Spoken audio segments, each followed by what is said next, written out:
a chance to arrive.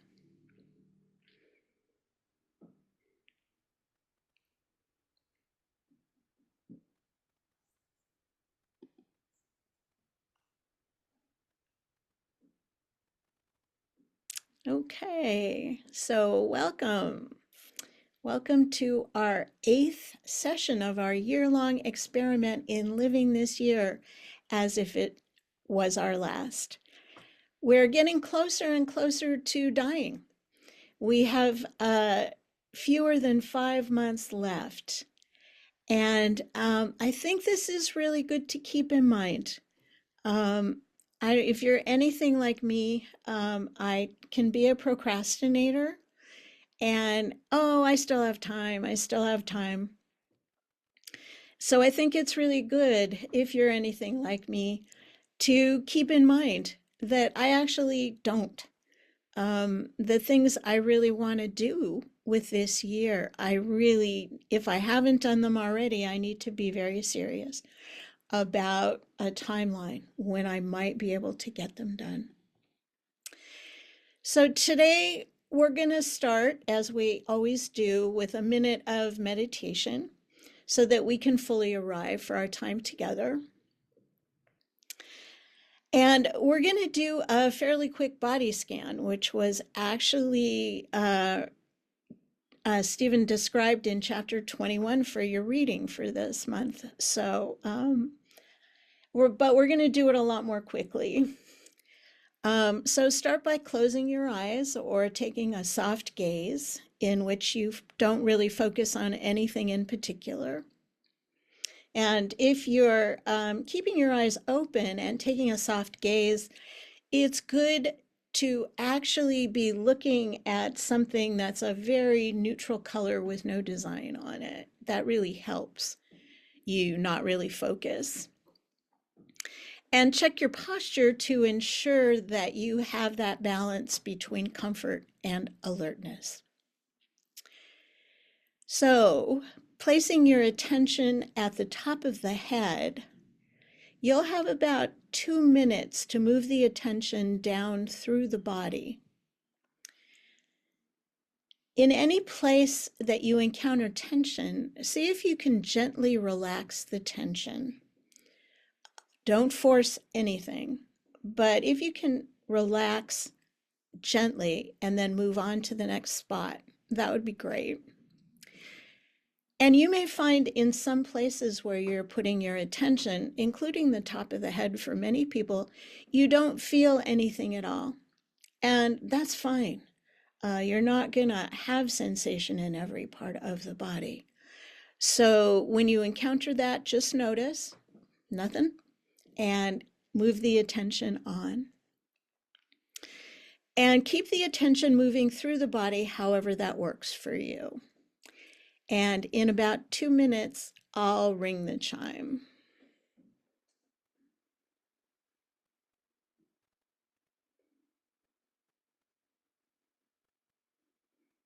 And for those who are just entering now, we're doing about 2 minutes of meditation.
So again, welcome everyone. And as is our saging tradition, I will light the candle to begin our time together.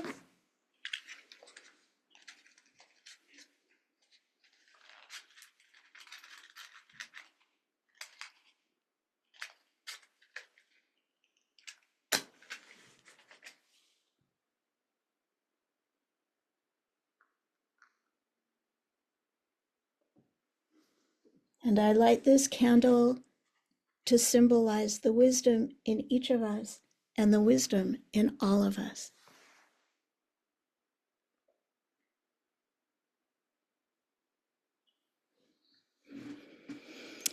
And again, just a few of our traditional reminders. When you're speaking in the whole group, please raise your digital hand.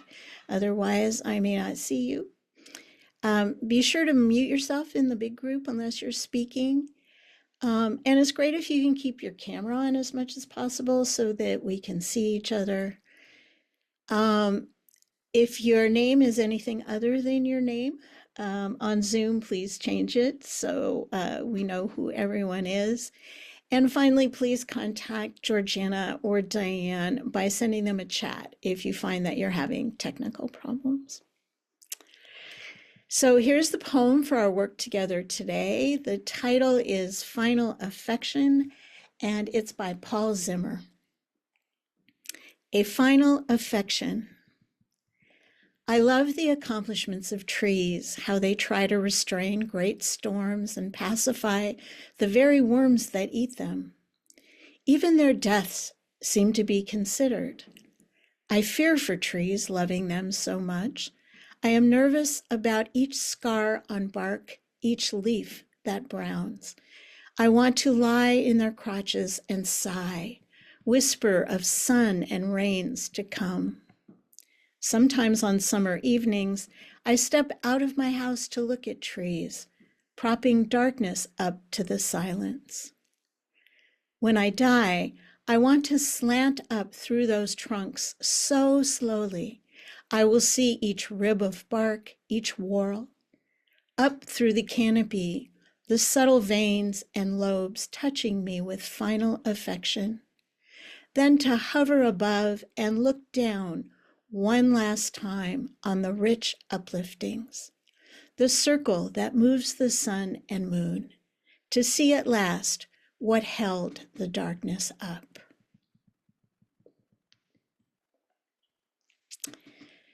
And as we always do, we'll now move into breakout rooms for your check-in. And although we're going to share a slide suggesting topics for discussion, please feel free to share as you feel moved. As always, this is your time to share whatever will serve you best in your year to live practice. So thank you, Georgina, for putting up the slide. And you all are probably very familiar with those suggestions by now. And Georgina will put them into the chat so that you can carry them with you into your breakout room. So the reading for this month was chapters 21 through 26. And here's a reminder of what the 8th monthly practice was. And again, I think when I introduced these, I reminded everyone that Stephen has basically a Buddhist and Hindu background in terms of his teachers. And so if any of these didn't or don't work for you, don't worry about it. And it may not be your belief frame. So however it works for you to approach these ideas, again, this is your practice. So for this month, it was explore attitudes to and the possibilities of reincarnation, which he talked about in chapter 31. Practice letting go meditation, holding nowhere so that our deepest truth can arise spontaneously. And he talked about that in chapter 23. Discuss the common dreams that connect the departed with the grieving. And finally, experiment with rebirth using the first breath, last breath exercise, which he talked about in chapter 31. Any questions for this month? Okay, so Diane is going to open the breakout rooms in a minute. If you don't remember your group number, as always, please check the alphabetical list that accompanied your greetings and login letter. It will have your name and room number. And a reminder that when Diane opens the breakout room, you'll see a pop-up on your screen with a list of rooms by number.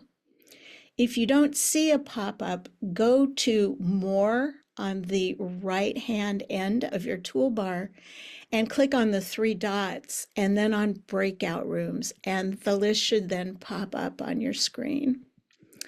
Remember to click on the breakout room that corresponds to the number of your breakout group, and you'll thereby be putting yourselves into your breakout rooms. And Diane and Georgiana are here to help you if there are any problems in glitches. So please remember to click on the blue button. And if you make a mistake, Diane and Georgiana can always move you into your correct group. Get any questions about that? We've been doing this for a while, so I suspect it's pretty familiar.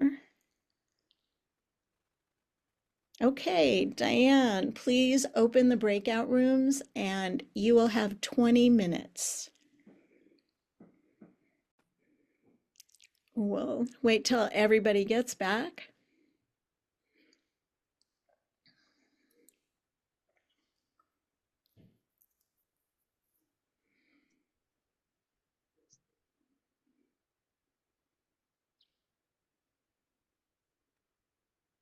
Should be pretty soon. Here comes everybody.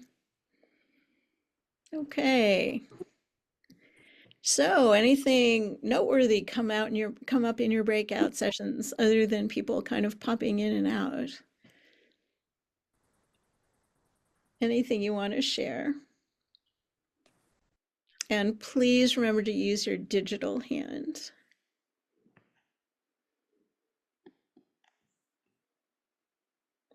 Tom, you're muted.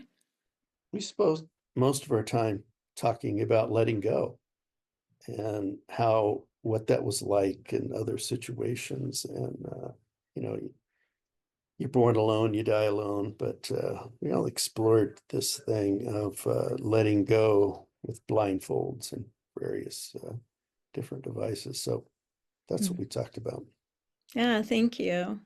Yeah, in the book, he talks about, putting a blindfold on and having someone else walk you through your house or trying it yourself. Could be a pretty interesting experiment, letting go of vision. It's probably the sense we rely on the most. Barbara. One of the things we talked about, and I don't know how many people might be familiar with a country singer, Toby Keith, who passed away this year, but he had written a song, Don't Let the Old Man In. And he wrote it for Clint Eastwood, who used it in the movie. But one of the lines in the song is, how old would you be if you didn't know the day you were born? And I think I admit I have not sat and really tried to come up with a number, but I think it's an interesting question. And another thing we were talking about is birthdays and the way in society we keep track of our age. And when did that start? That people kept track of their ages, you know? Anyway, it's kind of something interesting to reflect on as each birthday comes along. And we think about what it means to be at that age. So I've spoken. And we have heard, thank you. Yeah, in Buddhist circles, we don't say happy birthday, we say happy continuation day. But I think it's a way of acknowledging this idea of age and the connotations, the social and cultural connotations that it carries, and that, is it real? You know, years pass, bodies change. That's real. But this notion of age, I think, is something really worth contemplating. So thank you. June.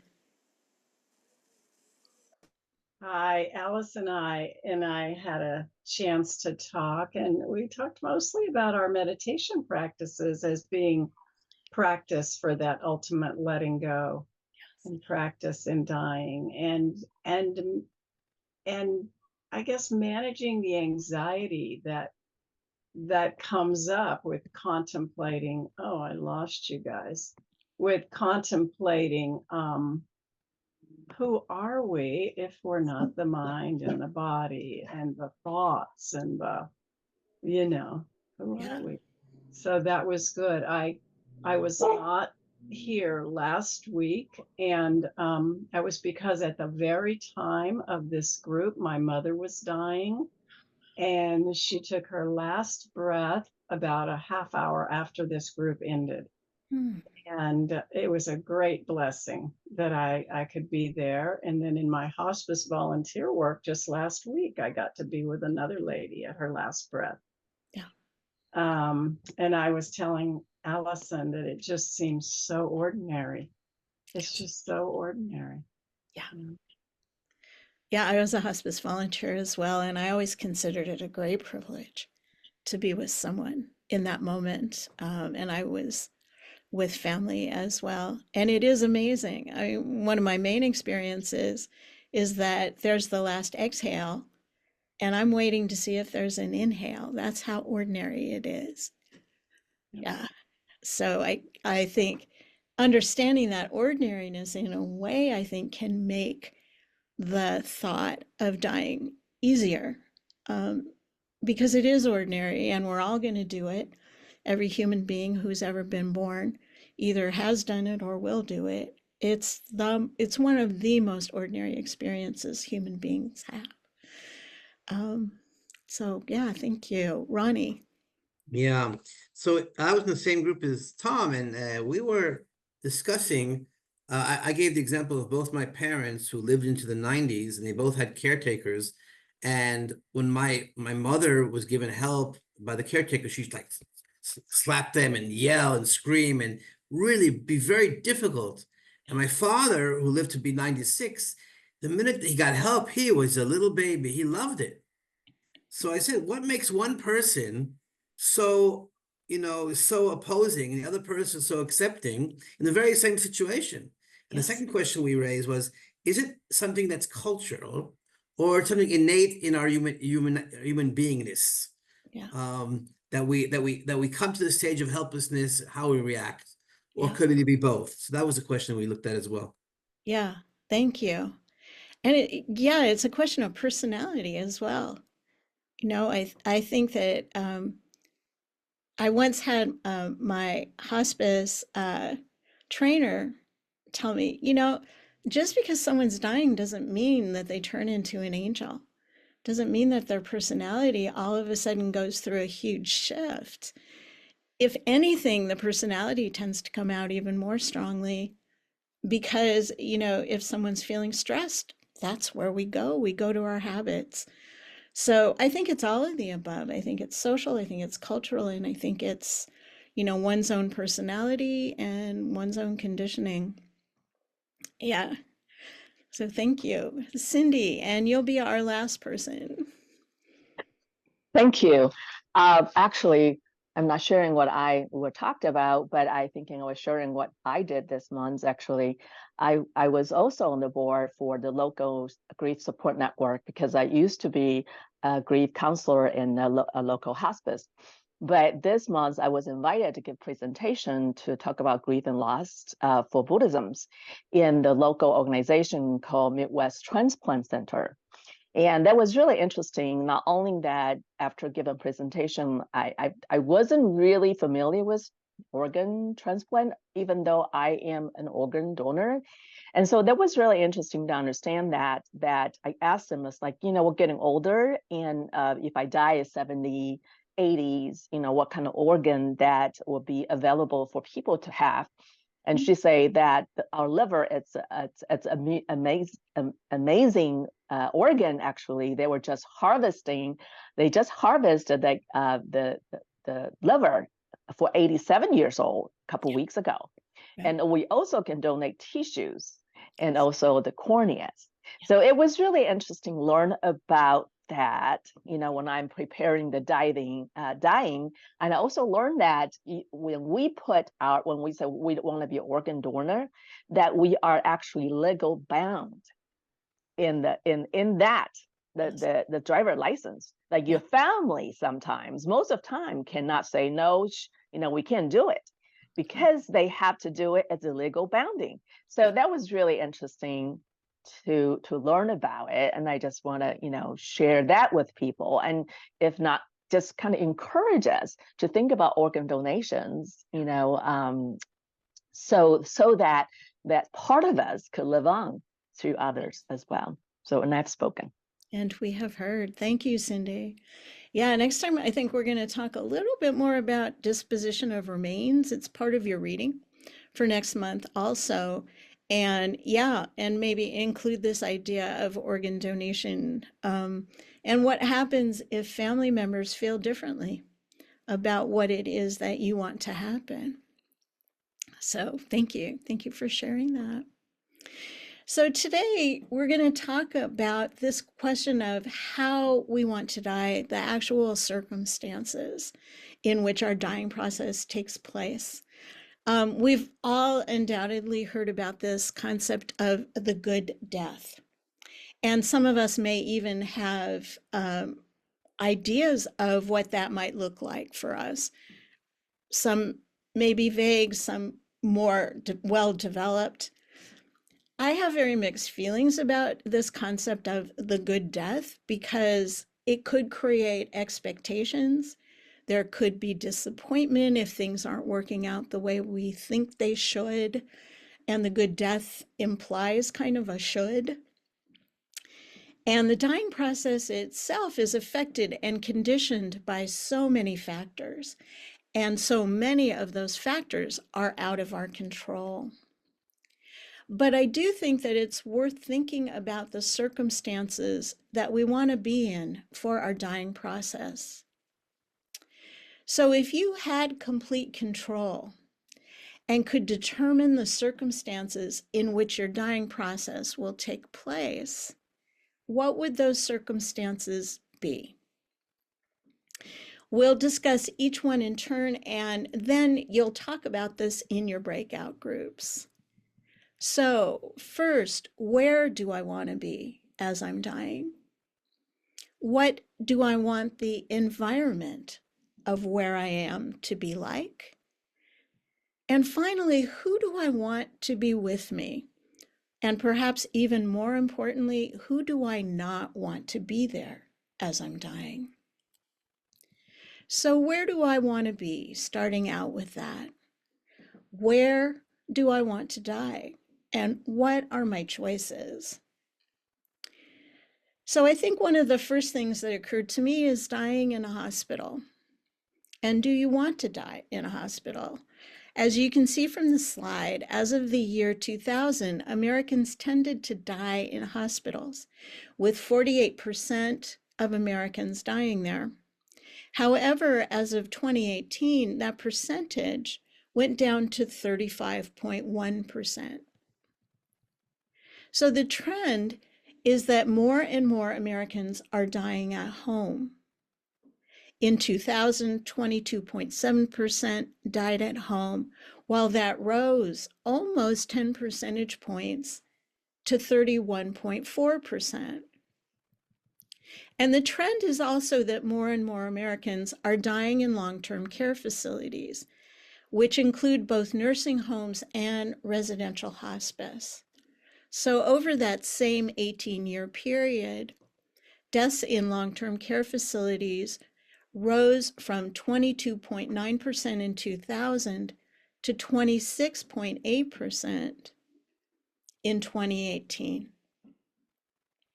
So the trend appears to be that Americans are dying in fewer and fewer numbers in hospitals than in the past, and in greater numbers either at home or in a nursing home or residential hospice. And you're going to talk about this in a few minutes in your breakout group, but I'd like to do a poll now. And the question is, where do I want to die? And your choices are at home, in a nursing home, in a residential hospice, or somewhere else. So please vote now.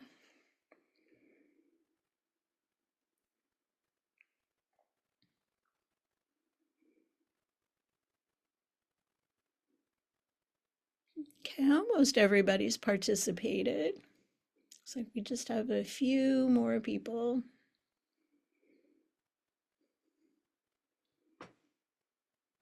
And it looks like the trend seems to be the trend we're seeing in our broader culture.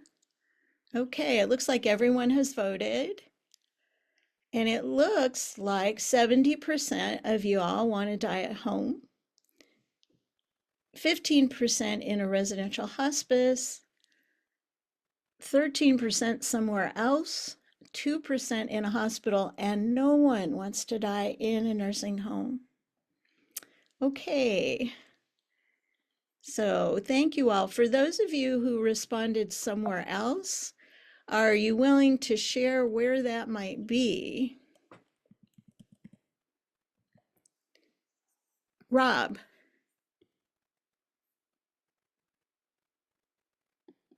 I think you're muted.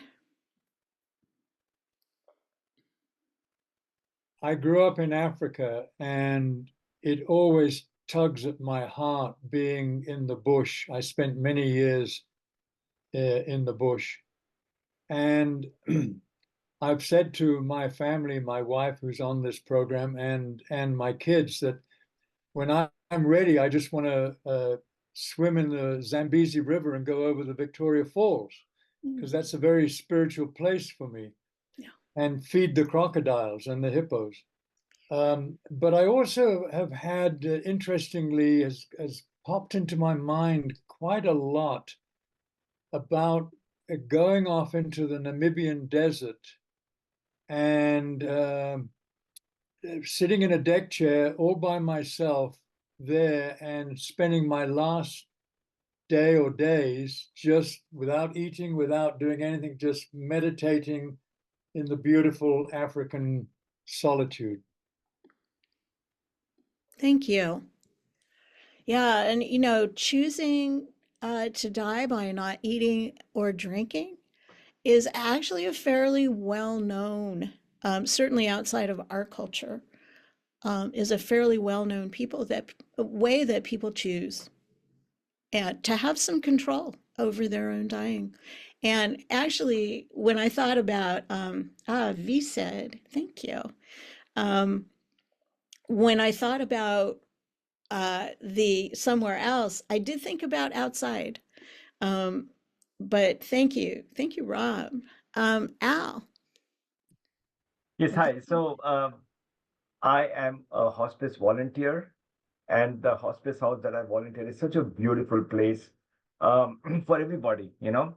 So I'm very much biased, you know. So if I have a choice, I would love to die in a hospice house, you know, so that my family doesn't have to take care of me, you know. I will be uh, I'll offer least burden to them, you know, and they can come visit me, you know, whenever they want. But I'll be surrounded by people who actually care, you know, care for me and care for end of life residents like me. So that's my answer. Thank you. And Ronnie, before we get to you, I think it was, Judy posted in the chat, I want to die outside in a garden or a forest. And Susan added, like in the film The Godfather. So we do have some models for this. Ronnie. I just want to say that I used to think differently, but my mother died during COVID and we couldn't go anywhere near her. She was in a nursing home and she died totally alone. Yeah. And that made me change my thinking. And I think my dying is not just about me, it's about the people I care about.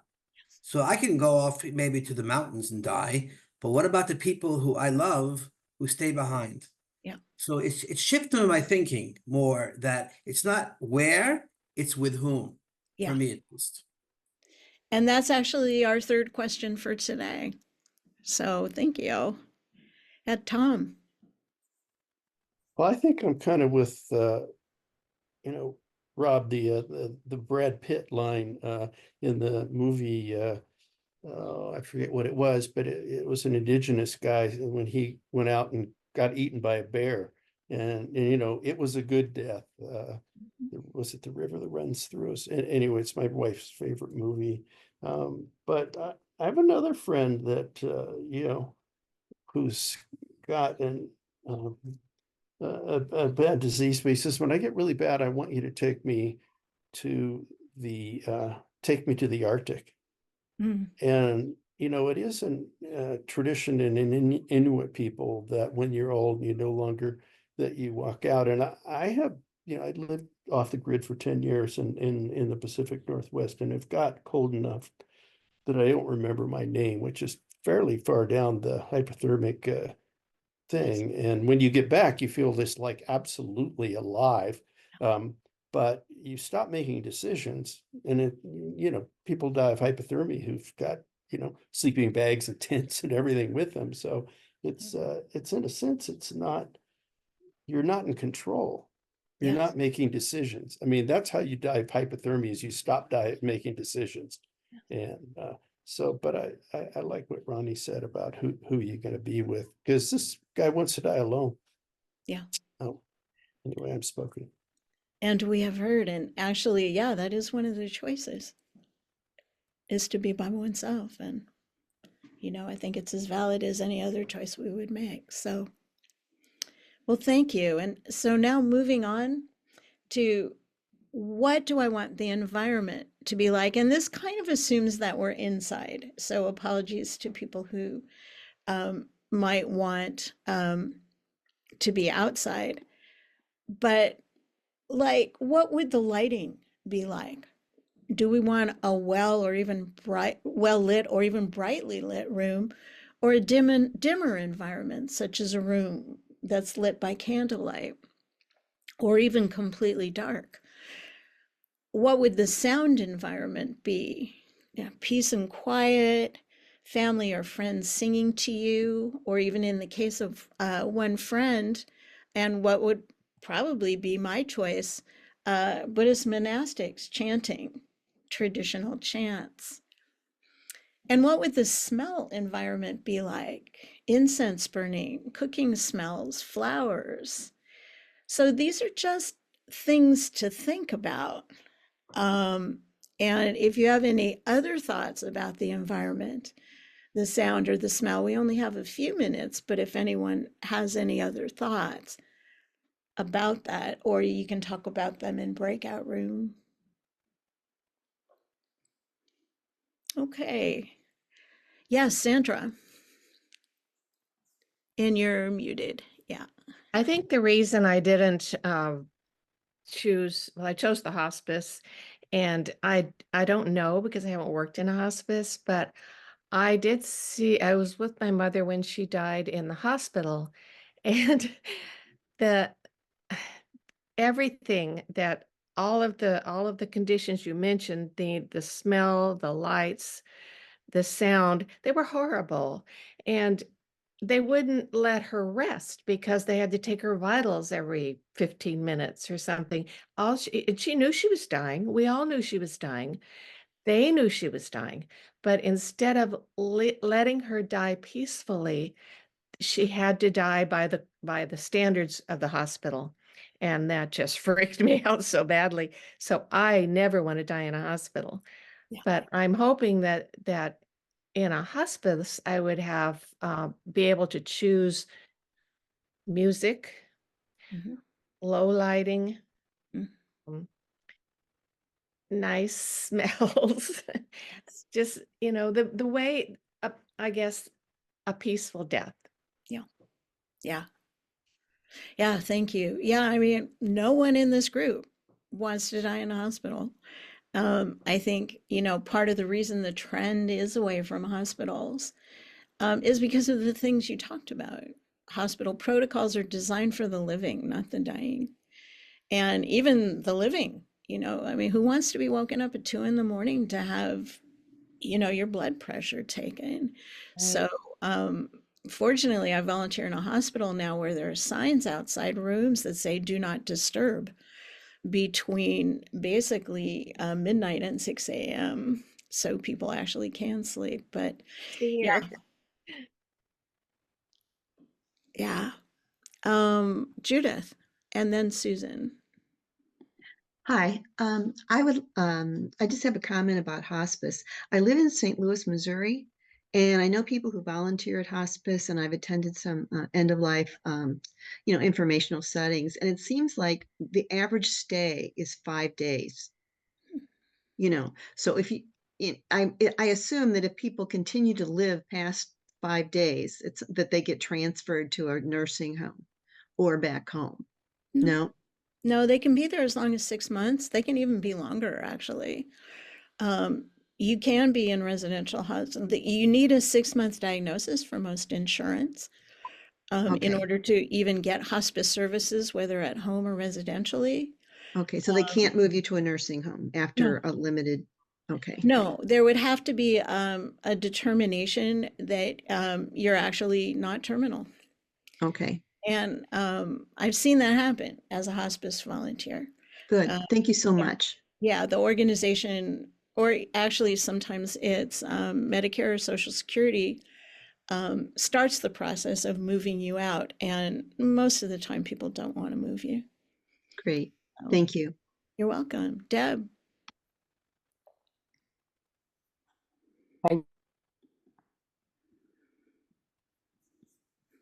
I you're muted. I think that's better. I wonder if any hospitals have rules about dying patients. I wonder if they have like a protocol or a dying room or a dying place. I mean, we have birthing rooms, but maybe hospitals should have dying. Does anyone know anything about something like this? I do know that sometimes they encourage the family to move the person into hospice at that point. Yeah, the hospitals actually these days, I think the trend is for them also not to want people to die there. And so it's a lot of work for them if someone dies in a hospital. So yeah, both of my in-laws actually they encouraged us to either take them home or move them into a hospice. Yeah. Anyone else have more information about that? Cheryl. I live in Minneapolis, and there are some hospitals that have a designated floor that are it's called the hospice floor. My mother's case, when it became clear that she was going to be dying within the next day or two, they moved her to the hospice floor, and it has a lot of the conditions that we've discussed: low lights, quiet, no interruptions, and a bed or two for family. Yeah. I Yeah. think that's the trend. Yes, I think so too. Thank you. Let's see. June. I just wanted to say that, dying in residential hospice sounds wonderful, but here in San Diego, which is a very big city, there are almost no residential hospice beds. They just don't exist.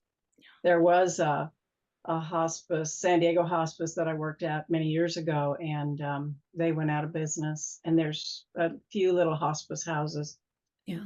Almost everybody comes onto hospice having this fantasy of what they might have, but it just isn't available. Yeah. It's just not there. Yeah. Hospice is almost all at homes or other facilities. Yes. Yeah. Yeah, which I think also the growth of the hospice movement has increased deaths at home as well. Yeah. Thank you. Cindy. And then Ronnie, and then we need to move on. Yeah, I just want to make comment because I used work for hospice for 6 years. Hospice actually is a place. It doesn't really, it's a concept of place. It's not really, a hospice house or something like that. Most of the time you can die at home. Yes. And some of the hospice unit in the hospitals was also born of that because hospital actually doesn't want to pay uh, want the money go to the other hospice. So when you talked about hospice, it's a place where you will be.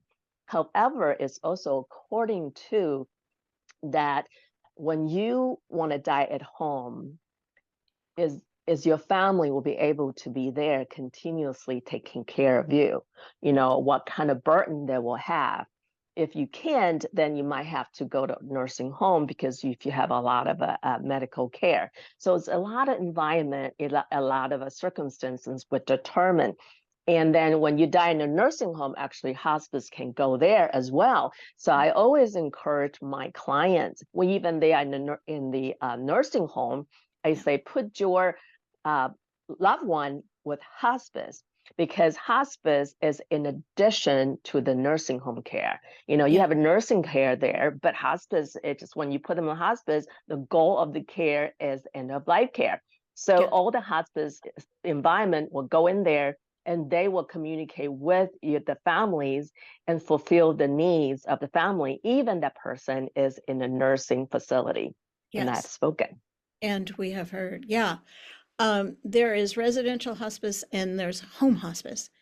I volunteered in both. And also how much assistance family members get from hospice at home depends on the organization that is offering the hospice services. So how often the nurses come to visit, how often volunteers come to help and also to do respite care so family members can actually go out. Really depends on the organization. So it's always something to ask about and to look into. And as Susan pointed out in the chat, there's always insurance companies and what they're willing to pay for. So that's always a factor as well. Ronnie.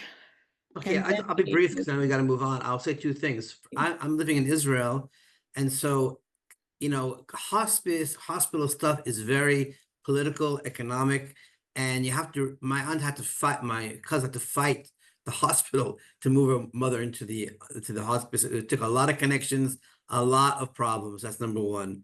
And so it's not always so rose. Number two, something very different. My mother-in-law died at home, surrounded by her grandchildren, and the grandchildren don't want to go into the room anymore because they're spooked out because the grandmother died there. It's been a year already. So there's lots of corners to this stuff, It's not always very straightforward. Yeah.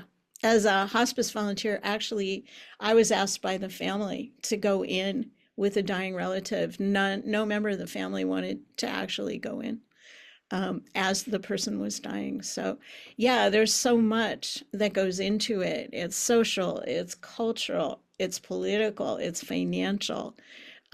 So, yeah, there's so many factors, and I appreciate all of you bringing these up. Janet, if you can be really quick, because we really do need to move on. Yeah, just wanted to say, this class is really helpful because I know someone who was in hospice for 13 months because he was working through all of the things that you're talking about now. He just wouldn't let go and had to talk with the chaplain and deal with things. So his body wasn't getting any better, but he wasn't willing to let go. Yeah. Yeah. Thank you. And the one factor that you just brought up that I hadn't, which is the mental factors of the person who's dying as well. So thank you. Okay, so moving on to the third topic is who do I want to be there as I'm dying? And as I said, perhaps even more importantly, who do I not want to be in the room? So it's worth spending time thinking about who we want there and who we don't. And so here are some possibilities for who might be there. So our life partner, our family members, friends, neighbors, and community members, hospice personnel, including volunteers who have visited, your spiritual leader or teacher, or members of your community, medical personnel, or you may want to be alone when dying. So we really need to think about this. So can you think of anyone else you might want there as you're dying, or anyone else you might want to make sure isn't there? And very quickly, so you can go, you have time in your breakout rooms to talk about this.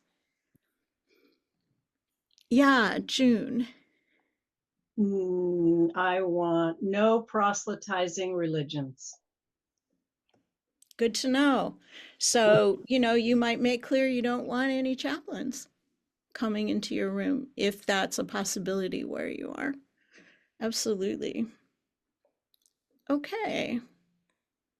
And Janet, I'm going to assume that your hand is up still from your last comment, or if you have a thought. I didn't, but I will say an experience I had once, and that was that I went to the house of neighbors where one of the people were dying, but he was up and wasn't his time yet.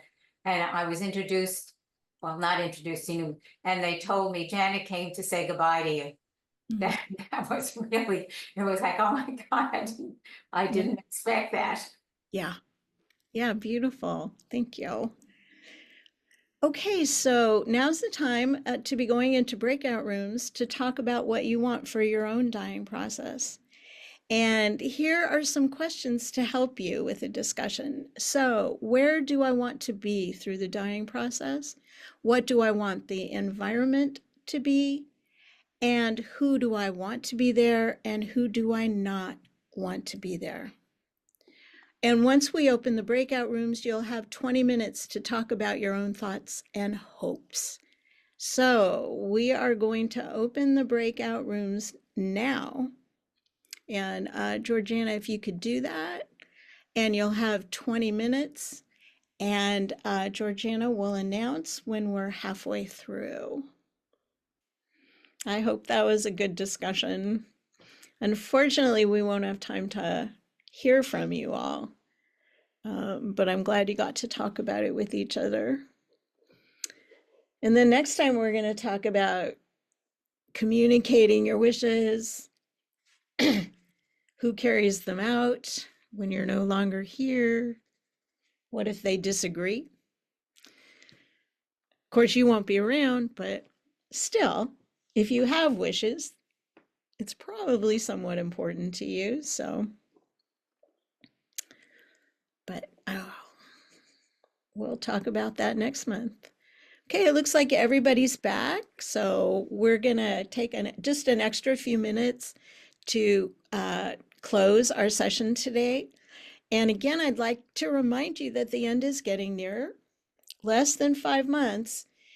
In our last session, we'll do a guided dying meditation and a ritual in which we all end the program by dying together. So as you go through the next few months, keep in mind what it is you want or need to have done by December. And if you have any thoughts about ritual, not one of my strong points, I'd love to hear from you. Again, my email address is r.grad@saging.org. So let's go over next month's practice and the reading. So if any, no Kool-Aid, please. No, I guarantee there will not be Kool-Aid involved. Thank you, Susan. If anything in these practices doesn't fit for you, don't worry about it. So add sweeping meditation in order to fully inhabit the body. And that's talked about in chapter 21. And it's also kind of what we did to open the session today, but taking much longer. Consider how your body will be disposed of, and we're going to go into that a little bit more. We've already talked about it once, but we're going to go into it a little more deeply next time. Examine how to sweep up after yourself, and you can decide for yourself what that means. Discuss the nature of the impermanent, often uncomfortable body into which we have incarnated. Add cemetery meditation to your basic practice for a month, and he talks about that in chapter 33. And in your journal, inquire into the nature of being and becoming. Our next meeting is September 18th, and the reading for our next meeting is chapters 27 through 30. And as always, we end our gathering with the blowing out of the candle. And with the extinguishing of this candle, and with the work we have been and continue to be doing together, may we bring more light into the world. Okay. Thank you all. Thank Another you. great session. Bye-bye. Bye-bye. Thank you, Ruby. Thanks, everybody. You're welcome. How do I go? Chat, chat, chat, chat, chat, chat.